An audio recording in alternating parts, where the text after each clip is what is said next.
Today I want to talk to you about personality differences and parenting.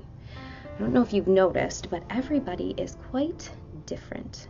And there are different measures and theories out there about what the differences actually are. And there's some really cool tools out there. And that's what they are. They're just tools. They're not putting anybody in a box. We've got the Myers-Briggs personality test. We've got core differences with Brent Atkinson, 5 love languages. You know, any of these tools here, they're really, really neat opportunities for strengthening our relationships and learning about each other. But I want to speak specifically to parent-child relationships today.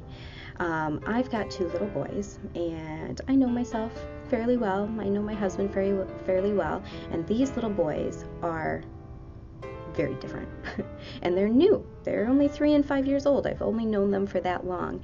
And of course, they're little, so their personalities take time to come out, especially in these early years. But they are so different from me. It is crazy. Now, I have a couple options with that. I could spend my time trying to form these little people in my own image and make them conform to the way that I work and the way that I think is best. Or I can take the time to study them and to learn them and to find out what makes them tick and to then encourage them in that direction.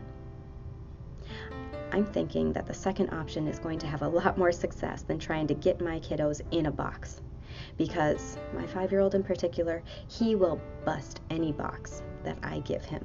My 3-year-old will scream down the walls of any box that I give him, and that is okay. They are so neat and they are so different, and I don't want to stifle those parts of their personality that are different than mine. I want to foster them and make them grow. There are some neat parenting personality tools out there. One book that I know of is called Nurture by Nature, and it helps you figure out the personality type of your children from a very young age.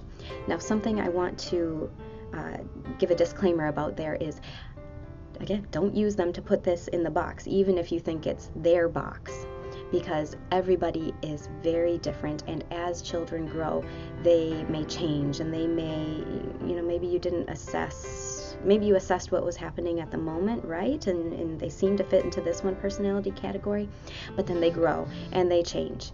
And so just hold it in an open palm, whatever you assess. Don't put it in a tight fist and say, this is who you are and this is how you should be. Just hold it here and say, you know what? This is a useful tool for right now, and I'm going to use it until it no longer works, and then you can reassess. So what I would encourage you with today is to study, become and also your spouse if you have one while you're at it, because this is something that's really going to set all of us free in our relationships. 70% of conflict comes from difference. It's not right or wrong, it's just different.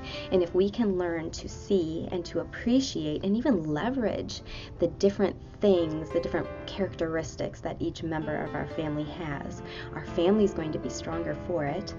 Everybody in our family is going to feel more valued and more accepted, and we're just going to be a neater family unit.